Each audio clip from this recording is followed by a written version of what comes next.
If your toilet is making funky sounds, like hissing, whistling, or anything in between,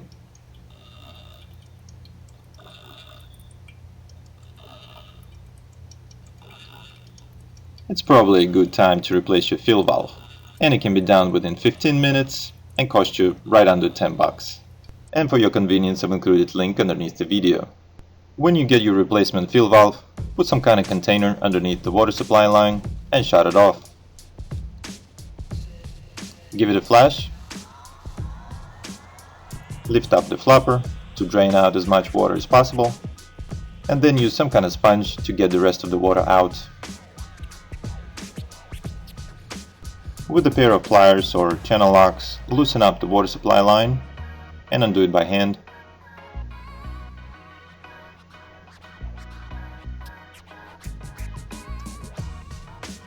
This water supply line is very stiff, hopefully yours is more flexible.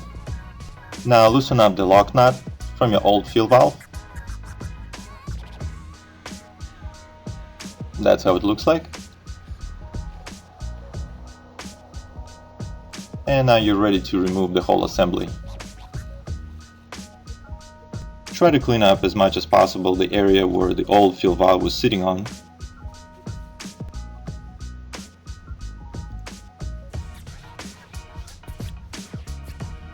Scrub it off to create smooth surface for a new fill valve, watertight seal.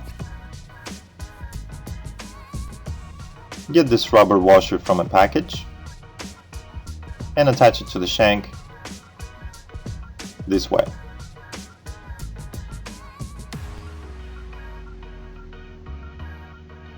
And insert it into its place. If it's sticking out too far, you can adjust it by rotating shank to desired length.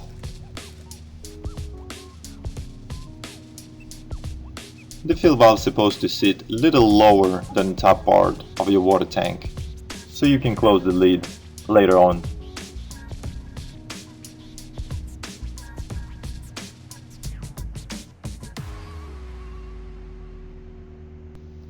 Now it's very important to make sure this plastic lock ring sits on the bottom of a gray plastic. It holds together the whole assembly. Now get this plastic lock nut and attach it to the shank from the bottom. And hand tighten it.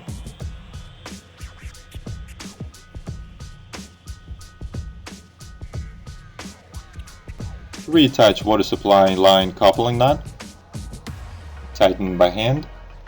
The whole assembly is supposed to be hand tightened here, but if you have weak hands, you can use a pair of pliers or channel locks to aid, as long as you don't over tighten, because it's made of plastic and can easily break. Get this rubber tube from the package and attach it to the nipple of the valve. Get this clip also from the package and attach it to the overflow pipe. And then you can connect a rubber tube to the clip. But I'm not gonna use this clip because my overflow pipe has a special holder for the rubber tube. If your rubber tube is too long, you can cut it off with regular scissors and attach it with a little arch, something like this. Now turn on the water supply and fill up the tank.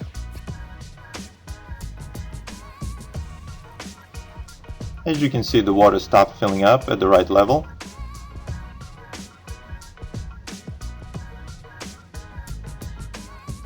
Now make sure the floater is not touching any of the walls and floats freely.